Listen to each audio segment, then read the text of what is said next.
흡연화한 건데요. 여기가 흡연이라고 생각하시면 돼요. 근데 끊어지지 않게 지금 생각하면 디자인적인 요소가 좀 크죠. 그래서 요거는 여기 전시장에서 이제 관찰 속에서 요 사인을 수교를 찾아보는 재미도 있습니다. 이야, 참 어렵다. 얘기가 쏙쏙 들어오나요? 네. 네, 여기 초입이 이 전시의 목적이나 주제가 다 들어있는데요. 이게 성우학이에요. 성우학이라는 게 뭐냐면 우리가 우주학이다, 물리학이다, 음악이다, 여러 가지 사회학이다 이렇게 내용을 기반으로서 하는 학문들이 있죠. 그 중에 성우학은 이 모든 것을 전반적으로 기반으로 했을 때 그거를 다 포함해서 성우학이라고 얘기를 해요. 근데 옛날 조선은 유교 사회였고 또 그 유교 사회라는 게 형식적인 거를 논하는 사회였잖아요. 기대시지 마시고. 네. 그 형식적인 게 뭐냐면 그 양반들은 그 유교하면서 공자다, 맹자다 하면서 이런 형식적인 이야기, 그러니까 뭐 예를 들면 효정임금님이 죽었을 때 효정임금님의 어머니가 상복을 며칠 입느냐 이런 것들 실질적인 생활에 아무런 이익이 없는 이런 형식적인 거 그리고 뭐 사단칠정이다 해서 이런 그 내용적인 우리가 실생활에서 필요 없는 이런 거 가지고 남인이다 서인이다 이렇게 팔을 만들어서 왔다 갔다 하는 그런 시대 속에서 성우 선생님은 어떻게 하면 백성들한테 도움이 되겠느냐 이렇게 해서 형식적이지 않고 실질적 이러면 실학의 기초가 되기도 했고요. 경세치용이라고 해서 성우 선생님이 학문을 이야기하는 것 중에 경세치용, 나라를 다스리고 치용, 실질적으로 내가 생활에 필요한 뭘 만들어내는 그런 거를 쓸모 있는 일을 해야겠다. 그래서 경세치용이 발달을 해서 실학의 완성을 만들어요. 정약용 선생님이 실학을 완성을 하죠. 그랬던 것처럼 성우학은 그런 기반 전반적인 거에 이런 게 깔려 있고요. 이 성우학에서 말하는 특징이 하나 얘기했고요. 두 번째는 백성을 사랑하는 마음, 그리고 모든 만물에 쓰여지는 만물에 대한 사랑, 이게 발달돼서 선생님이 쓰신 성우 사설, 이게 백과사전이라고 얘기를 그렇게 알아들으시면 돼요. 그런 것처럼 이 백성에 대한 그 사랑하는 마음, 만물에 대한 사랑하는 마음이 이제 성우사설에 다 녹여 있고요. 여기 것처럼 이제 또 성우 선생님이 이제 이런 사상적인 경서라는 게 이제 유교 사회의 공자다, 맹자다 하는 이런 형식적일 수도 있지만 그런 걸 기반으로 해서 조선시대 선비들 양반 사회는 그거가 기반이 됐던 사회였어요. 그래서 웬만하면 백성을 사랑해서 이 지금 박물관이 서 있는 곳이 옛날 첨성리였거든요. 네? 첨성리. 첨성리. 네, 첨성이라는 게 성우라는 호가 거기서 나온 거예요. 별을 나타낸 별. 그리고 첨성리라는 이 동네 옛날 이름이 첨성리였어요. 그럼 좀 높았나요, 첨성대가 여기가? 있었다는 네? 좀 높았어요? 지대가 조금 높을 수도 있고요. 여기서 1-2km 떨어진 곳이 거의 바다였어요. 안산은 옛날부터 대부도 빼고 옛날부터 이렇게 평야가 많았고요. 구릉지로 되어 있어서 높은 산이 없었어요. 그건 조기 가서 설명드리고요. 근데 지금 첨성대 같은 기관이 혹시 정권? 아니, 첨성대가 아니고요. 여기가 원래 마을 이름이 첨성리였어요. 그래서 첨성리에서 선생님이 옛날 호는 양반들은 그 이름을 이가 하고 막 함부로 못 불렀어요. 왜냐면 조상 부모님이 지어주신 귀중한 이름을 막 개똥아 새똥아처럼 안 부르는 사회였거든요. 그래서 호나 자나 이런 걸 만들어서 가까운 사람이나 친구들이 서로 부를 수 있게끔. 그리고 그게 호라는 거예요. 여기 성호 선생님의 호가 성호예요. 예. 그런 것처럼 이렇게 성호학이 기반이 돼서 이제 백성들한테 실질적으로 도움이 되기도 했어요. 근데 질문 하나 합시다. 네, 근데 성호학이라는 건데 네. 학을 여기서 붙이는 거예요? 아니면 진짜 보편화된 학문을 따로 보편화된 성호학이라는 있어요? 학문이고요. 무슨 데 네, 있어요? 이 성호학이 항맥을 보면 태계 이황, 그리고 한강 정부, 허수, 그러니까 허목이라는 분, 그래, 그다음에 성시하고 싸움 많이 미수, 하는. 허목, 그다음에 성호 선생님, 그다음에 안정복, 신우담 이런 식으로 이제 야, 내려가요. 호목 계통으로 내려온 건데. 네, 네, 아. 그 경계에 있으니까 미수, 허목이 거기 계시죠. 네. 그리고 요거는 이제 성호 선생님의 학문에 대한 그 기본이 들어있는 주제가 들어있는 게 뭐냐면 이게 저기 보시면 관찰에도 나와요. 이 동네가 옛날 성호장이라 해서 옛날부터 이 넓은 땅에서 이제 농장도 있고 이제 같이 여러 여주인 씨들이 사는 그런 땅이었어요. 또 근데 여주시구나. 동네에 이 학문을 계속 하시는 높으신 어른, 그러니까 뭐 벼슬을 높이 하는 게 아니고 학문이 깊이가 높으니까 동네 사람들이 어떻게 하면 자식을 잘 기를 수 있을까요? 하고 질문을 한 거에 대한 답이에요. 저기 관찰이 있어요. 그래서 홍생원이라는 사람한테 편지를 답변을 해준 거예요. 그 당시에 성우 선생님의 상황은 이 동네에 전염병이 돌아서 한 달 정도 딴 데 피했다가 돌아왔고요. 그리고 성우 선생님이 원래 몸이 약하고 아파서 10살 때 겨우 학문을 시작했어요. 공부하는 것조차도 힘이 없어가지고 안 됐어요. 그렇게 계속 잔병 치료를 많이 하셨는데 그 당시에 아프기도 했어요. 그런데 그걸 무릅쓰고 홍생원한테 답변을 해준 거죠. 이게 뭐냐면 재생심난 당취재기. 내가 타고난 재주를 갖기는 상당히 어려워요. 그죠? 그러나 당취재기. 나하기에 달렸어요. 그죠? 그거 당익. 이익은 식안. 눈목자의 씻을 식자예요. 그래서 눈을 씻고 보겠다. 한자어로. 대기성장. 이게 뭐냐면 스스로 성장하는 걸 내가 보겠다. 여기에 깊은 뜻은 독서를 많이 하라는 거예요. 독서를 많이 해서 다양한 지식을 얻어서 내가 스스로 일어나서 이제 커가는 성장하는 모습을 보겠다고. 홍생원의 아들인 윤기를 내가 관심 있게 계속 보겠다 이런 뜻이에요. 네, 공부를 많이 해라는 거네. 책을 많이 보라는 거예요. 너무 고마웠겠다. 여주인 씨 집안은 천재들이 많았고요. 그래요? 이렇게 보시는 것처럼 명필 집안이에요. 그래서 그 책이 할아버지 때, 아버지 때 중국에 가서 그 당시에 중국은 은이 세계적으로 많은 곳이었어요. 그래서 우리가 황제의 생신을 축하하러 가면 황제가 은을 많이 줬대요. 왔다고 선물로, 답사품으로. 근데 그 은을 가지고 그 당시에 중국은 서양 문물이 가득해 들어왔던 곳이었어요. 그래서 이 할아버지, 아버지가 수레로 그 은과 많은 다양한 책들을 가지고 한국에 왔죠. 조선으로 와서 그게 기반이 돼서 이 자손들 그리고 성우 이익 선생님까지 책을 보면서 학문에 뿌리를 내리신 거죠. 네. 여기는 청군물전인데요. 이익 선생님의 아버지인 이하진이 쓴 거예요. 이하진도 명필이었어요. 그리고 이 집안은 다 명필이었고요. 할아버지 때의 지정이라는 분이 있어요. 여기 보시면 빨간 거 보이죠? 이 지정이라는 분이 그 당시 안상군수도 했던 아주 훌륭하신 분이에요.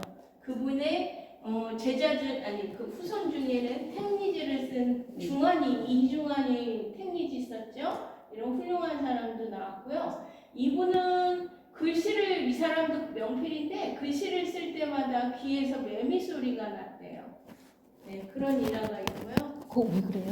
모르죠. 그래서 어떤 뒷밭으로 내려온 거지. 호가 청천이라는 어. 호를 갖게 됐는데 이분이 아주 명필이에요. 쌤 그러면 저기 이익은 예, 이익 이익은 여기 지하사 할아버지 밑에 이하진이 아버지고요. 아. 여기 있고 이하진 밑에 해장선은 다른 부인한테 난 사람이고요. 하진 할아버지. 그러니까 여기 침이익이 이제 어머니가 다른 이익 선생님 그고요. 이 원래 그 평안도 운산으로 하진이 귀향을 갔었을 때 그때 났어요. 그리고 1년 후에 이익이 1살 때 아버지가 또 돌아가시죠. 그래서 서울로 와서 젊음 지내고 왔다 갔다 하면서 83세 돌아가실 때까지 안산에서 몇십 년을 사셨죠. 이익이. 외자 이름으로 딱. 선생님 이쪽은 되게 촌수가 머네요. 네, 그렇게 해서 이제 이익 밑에 하나뿐인 아들 맹휴, 또 손자 구한 이렇게 네, 또 하고요. 여기 훌륭하신 분들이 아주 많습니다. 네, 그래서 이제 안산에는 보물이 2개가 있어요. 이 청군물전 그리고 지금 안산시에서 보물을 얘기하는 거예요. 네. 청군물전 그리고 여기 옥동금이라고 여기 검은고예요. 이게 보물인데 청군물전은 이하진이 중국 고서나 이런 아주 훌륭한 책들을 보면서 우리가 이제 책을 읽다가 좋은 말기 있으면 적어놓죠. 네. 그런 것처럼 이렇게 적고 제목을 청군물전이라고 했는데 이 청군물전은 공자의 저서에 나오는 이름을 딴 거예요. 네. 이분이요. 네. 이분이 하진. 아버지. 좋은 말을 좋아하는 근데 이 청군물전이 10책이 있어요. 10책이 다 요 10책 중에 요 5권만 있고요. 여기 글씨를 이렇게 멋지게 쓰고 정풍. 이 영상은 이하진이 좋아하는 8가지의 그런 것들을 여기다가 이렇게 영상으로 놓은 거고요. 그 아들인 옥동 이서도 이렇게 글씨를 명필로 당대에 아주 내놓으라 하는 명필이었다고 해요. 그래서 이 청군물전은 청금을 주더라도 이 가부를 남한테 주지 말고 집안 전해라. 내대로 전해와라 이런 뜻이에요. 경제 그거 같은. 그래 그 그림하고 똑같아. 그리고 이거는 이제 옥동 이서라고 형님인 옥동 셋째 형님이 옥동 이서가 금강산에 벼락 맞은 오동나무로 그 당시 하여튼 벼락 맞은. 예, 벼락 맞은 오동나무로 그 당시 검은고 장인이었던 문현립이라는 사람한테 맡겨서 이 검은고를 지금 만들어 놓고 이게 지금 현대까지 그 검은고의 연보를 잘 문화적으로 이렇게 조사할 연구할 가치가 높아서 보물이에요. 몇 년 정도 된 거예요, 이거요? 옥동 이서니까 한 200년 좀 넘은 거죠? 네. 이 금은 줄에 2줄은 따로 되는 모양이네. 그거 예. 하고. 네. 이거 요즘 이게 진품이에요. 진품이에요. 지금 쓰던 거가 그냥 있고요. 요 뒤집어 까면 글씨가 누가 했다고 써 있어요. 그리고 여기 보시는 거는 그 당시 옥동 이서가 음악에도 조예가 깊어서 만들어낸 악보예요. 악보요. 네, 악보. 동문, 한문, 북한문 혼용으로 된 악보예요. 그 책으로 되어 있죠. 이렇게 적는 거를 책이라고 저 하는데. 습관성이 거 궁금해. 다롱딩문. 네네. 오. 동딩동. 그래서 보물이에요. 이 뻥력검이란 것은 그런 모양도. 그쵸. 여기에 그래서 오동나무. 거울이 있어요. 검은고를 이름이 여러 개 있는데 옥동금이라고 이서의 호를 따서 옥동금이라는 거를 많이 이름을 붙인 걸 많이 여러 가지 같은 이름이네. 그 중에서 옥동금이라고 많이 불리죠. 뒤에 글씨가 있어. 그렇죠? 이게 중요해. 하늘의 뜻을.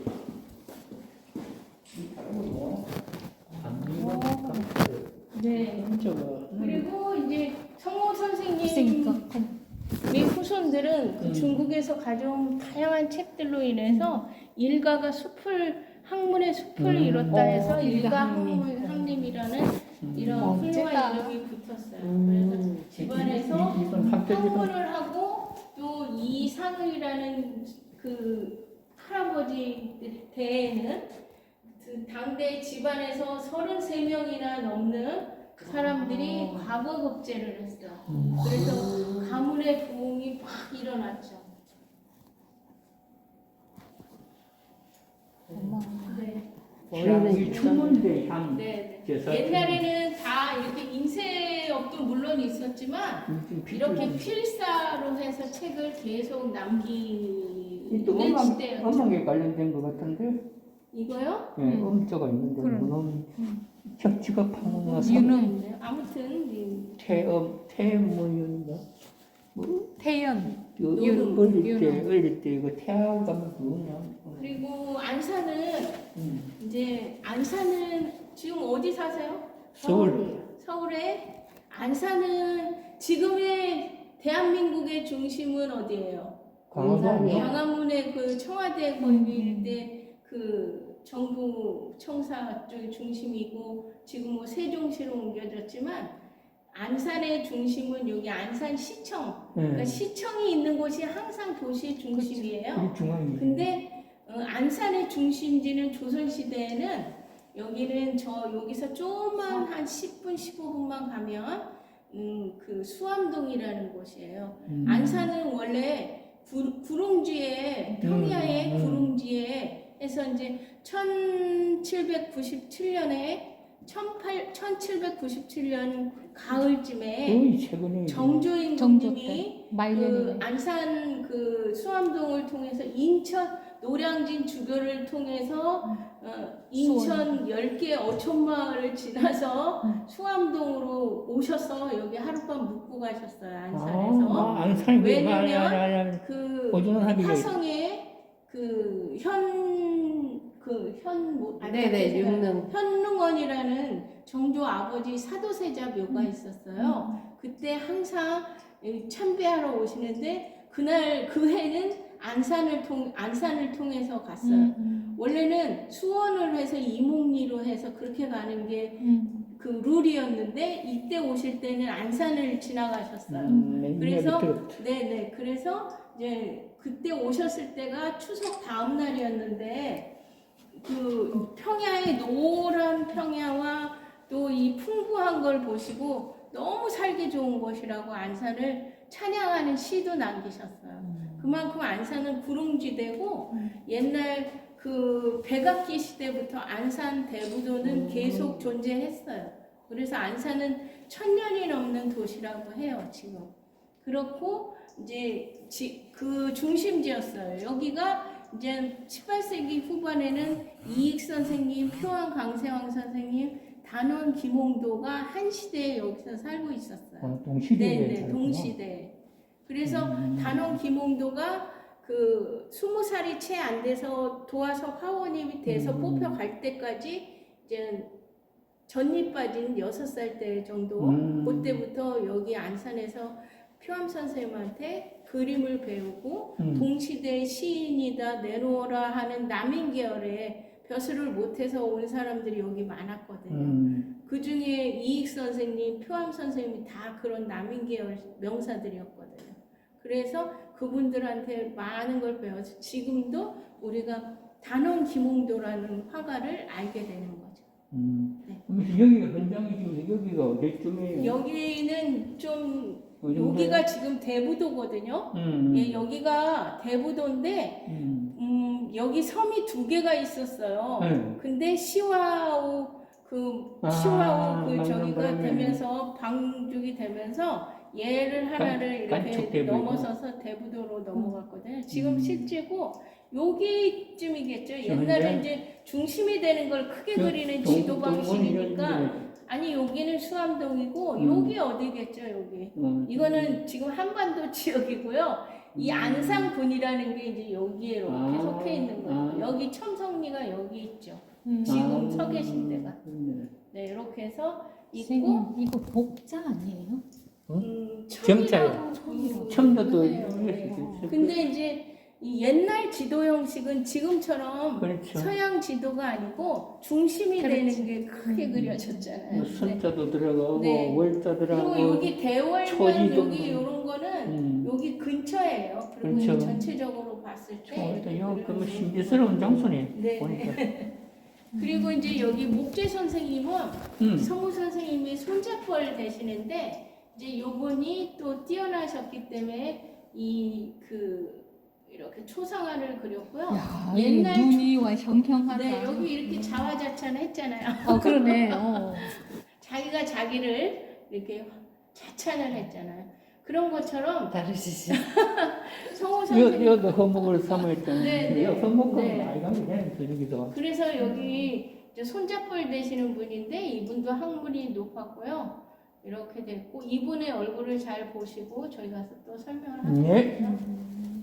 이렇게 옛날에 또 한지가 있던 시대라 이렇게 편지를 빼곡하게 돌아가면서 이렇게 써서 여기서 마감을 맞아 해요. 맞아. 네, 여기 시작해서 이렇게 가요. 인성사. 근데 이게 일정한 규칙이 있는 게 아니라 이거를 공부하면서 보니까 선생님 마음대로 썼어요. 민지가 쓰다 보니까 또 빈티지를 쓰고 예, 이렇게 이런 많이 거지. 빈칸 보다 없이. 보니까 문제는 이제 그 낭비하지 않으려고 쓴 건데 잘 찾아서 읽는 그리고 거죠. 할 얘기는 많고 네, 쓰다 근데 보니까. 글씨를 저걸 어떻게 알아봐요? 네, 그래서 지금 제가 초입에서 했던 여기 홍생원한테 보낸 편지에 재생심란이 여기 있어요. 아, 네, 이렇게 주제가 되는 거고요. 독서를 많이 그 하는. 요제를 그러니까 네. 그거 그대로네. 네, 그 문장. 네. 쳤으니까 뭐 이거 알아본 사람들은 예, 알겠지만. 그리고 이제 성우 선생님의 우리가 좀 비켜야. 스승님이 식산 이만부라는 그분이 이제 상주로 가셨는데 그 상주 박물관에 최근에 작년에 가서 보니까 정자로 스승님한테 정자로 쓴 편지가 상주 박물관에 있더라고요. 있었구나. 이런 것이만 보다가 보니까 정자를 또 눈이 보냈더라고요. 확 여겼어. 네. 그래서 이렇게 그 다 있네, 수결이 수결이 보이죠. 있네. 네, 이게 이제 이익 선생님을 수결이- 자기가 확인하는 그런. 노자 비슷하네 수결이죠. 노자. 네. 네 노자. 익자. 근데 어느 이 세상 위에서 어느 저기도 이런 걸 쓰면 그러니까. 안 나왔어.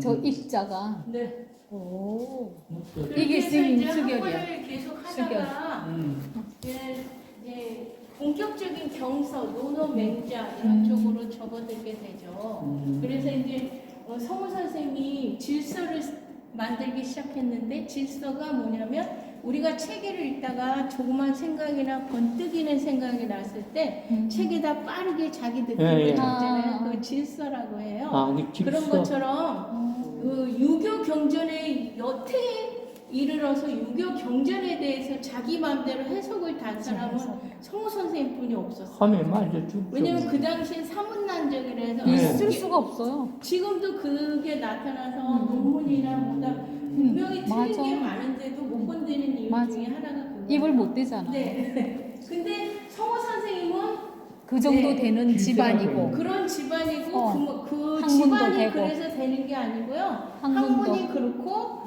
그거를 증거를 들이댈 수 있는 배경이 있으니까. 왜 그렇지. 틀린지 맞아. 그 질자를 썼네. 질자. 다양한 서책을 읽다 보니까 거기에 답을 찾아서 어떻게든 성우 선생님이 이제 저기 초입에서 말씀을 안 드렸지만 성우학의 특징 중에 하나가 자득과 회의예요. 회의가 들면 내가 책을 읽다가 수없이 의심이 들면 의심하고 또 의심하고 내가 스스로 그걸 틀린 거를 얻어낼 때 자득이라고 하는데요. 자득할 때까지 자득과 그걸 회의. 꼭 찾아놔요. 오. 그게 성우학의 특징이에요. 대단하시. 예, 그렇게 해서 네,